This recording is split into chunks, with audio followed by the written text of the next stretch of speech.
2024 সালের 12 এপ্রিল রাজশাহী নগরীর বর্ণালী মোড় থেকে এক বুদ্ধি প্রতিবন্ধী তরুণীকে তুলে নিয়ে ধর্ষণ করা হয়। অভিযুক্তকে গ্রেপ্তার করা হলেও ঘটনার পর থেকে মানসিকভাবে ভেঙে পড়েছেন ভুক্তভোগী।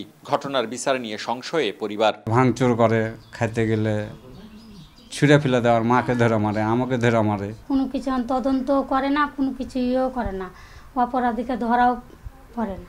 আইন ও সালিশ কেন্দ্র এবং মহিলা আইনজীবী সমিতির তথ্য মতে জেলায় 2024 সালে অন্তত 450 নারী ও শিশু সহিংসতার শিকার হয়েছেন। ধর্ষণের শিকার হয়েছেন 28 জন। সংঘবদ্ধ ধর্ষণ 5টি ও ধর্ষণের পর হত্যা করা হয় 7 নারীকে।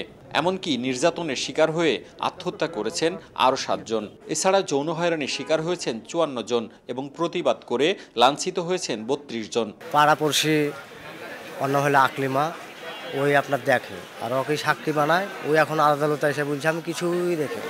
পারিবারিক নির্যাতনের শিকার হয়েছেন অন্তত 300 নারী।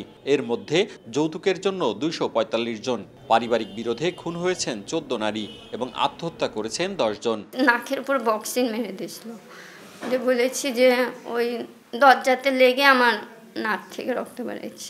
আমি যে মা, আমার সামনেও মেরেছি আর বলছি বনশৈলী এলে, ও শ্বশুর বলছে বনশৈলে আটকা। এমনকি অত্যাচার করছে আমার ছেলের সাথে, আমার স্বামীর সাথে রাস্তাতে। নারী অধিকার কর্মীরা বলছেন আর্থিক সংকট, প্রভাবশালীদের চাপ, বিচারহীনতার সংস্কৃতি ও বিচারের দীর্ঘসূত্রিতার কারণেই বাড়ছে এমন সহিংসতা।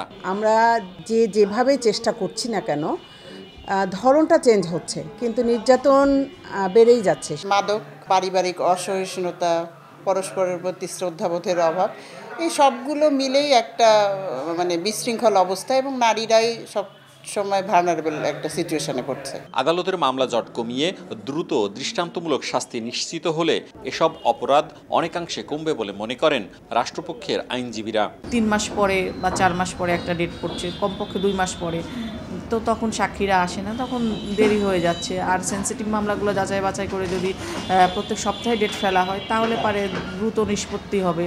তবে পুলিশ বলছে নারী ও শিশু নির্যাতন বন্ধে কঠোর আইনি ব্যবস্থা নেওয়া হচ্ছে।